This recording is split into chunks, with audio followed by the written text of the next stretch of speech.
বিদেশ যাত্রা করছে নরেন্দ্র মোদী। চলতি বছরে মোদীর আমেরিকা ও ফ্রান্স সফরে ঠিক কত খরচ হয়েছে জানেন? এবার ফাঁস হয়ে গেল প্রধানমন্ত্রী নরেন্দ্র মোদীর বিদেশ যাত্রার এক এক পয়সার হিসেব। আর মোদীর বিদেশ সফরের জন্য যা খরচ হয়েছে তাতে হয়তো ভারতের নতুন এক শিল্পের স্থাপনা হয়ে যেত। হ্যাঁ, ঠিকই শুনছেন। তাই নয়, এবার হিসেব মিলল গত 4 বছরের বিদেশ যাত্রারও। আর সব হিসেব নিকেশ প্রকাশ্যে আসতেই একেবারে চক্ষু চড়ক গাছ আমজনতার। এক ঝলক দেখে নিন মোদীর বিদেশ যাত্রায় ঠিক কত খরচ হয়েছে। গত 4 বছরে প্রধানমন্ত্রী নরেন্দ্র মোদীর বিদেশ সফরের সংখ্যা ও তার উপরে খরচ নিয়ে সংসদে বিস্তারিত তথ্য তুলে ধরেছে কেন্দ্রীয় সরকার।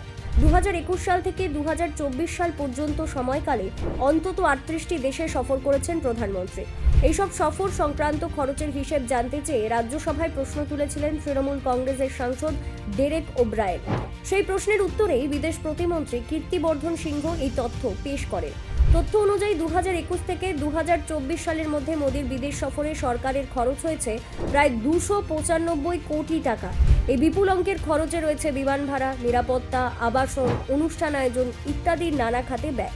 প্রতিটি সফরের খরচ নির্ভর করেছে সফরের দৈর্ঘ্য, দেশের ভৌগোলিক দূরত্ব এবং সেই দেশের সঙ্গে বৈঠক ও চুক্তির গুরুত্বের উপর। 2024 সালের শুরুতে মোদী একাধিক গুরুত্বপূর্ণ দেশে সফর করেন। ফেব্রুয়ারি মাসে তিনি যান আমেরিকা ও ফ্রান্সে। ওই দুটি সফরে মিলিয়ে সরকারের খরচ হয়েছে প্রায় 42 কোটি টাকা। এর মধ্যে ফ্রান্স সফরে খরচ হয়েছে 25 কোটি টাকারও বেশি এবং আমেরিকা সফরে 17 কোটি টাকার মতো ব্যয় হয়েছে। চলতি বছরে আরও কিছু দেশে সফর করেছেন প্রধানমন্ত্রী। এর মধ্যে রয়েছে Saudi Arab, Mauritius, Cyprus, Canada, Croatia, Ghana, Argentina, Brazil এবং নামিবিয়া। তবে এখনো পর্যন্ত শুধু 5টি দেশের সফরের খরচের হিসেবেই দেওয়া হয়েছে। এই 5টি সফরে খরচ হয়েছে মোট 67 কোটি টাকার বেশি।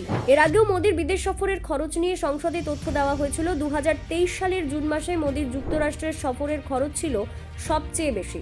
সেই সফরে সরকারের ব্যয় করেছে প্রায় 23 কোটি টাকা। সফরটি ছিল বিশেষ তাৎপর্যপূর্ণ কারণ তখন ভারত আমেরিকা কৌশলগত সম্পর্ক জোরদার করার লক্ষ্যে একাধিক বৈঠক ও ঘোষণাপত্র প্রকাশ হয়েছিল। 2023 সালে মে মাসে মোদী জাপানে গিয়েছিলেন G7 সম্মেলনে অংশ নিতে। জাপান সফরে প্রায় 17 কোটি টাকার খরচ হয়েছিল। এই সফরের সময় একাধিক দ্বিপাক্ষিক বৈঠক ও চুক্তি স্বাক্ষর হয়, যা ভারতীয় অর্থনীতি এবং বৈদেশিক সম্পর্কের ক্ষেত্রে গুরুত্বপূর্ণ বলে দাবি করেছিল সরকার। 2022 সালের মে মাসে নেপাল সফরে মোদীর খরচ ছিল তুলনামূলকভাবে কম। ওই সফরে খরচ হয়েছিল মাত্র 80 লাখ টাকা। নেপাল সফর মূলত ছিল ধর্মীয় এবং সাংস্কৃতিক সম্পর্ক দৃঢ়করণের উদ্দেশ্য। সফরটি সীমান্তবর্তী রাজ্য উত্তরপ্রদেশের সঙ্গে নেপালের সংযোগ বৃদ্ধির জন্য গুরুত্বপূর্ণ ছিল। 2024 সালে মোদী তৃতীয়বার প্রধানমন্ত্রী হওয়ার পর নতুন করে আরও কয়েকটি দেশে সফর করেছেন। এর মধ্যে রয়েছে Poland, Ukraine, Russia, Italy, Brazil এবং গিনি। প্রতিটি সফরেরই ছিল কৌশলগত এবং কূটনৈতিক তাৎপর্য। Bureau report, news prime Times.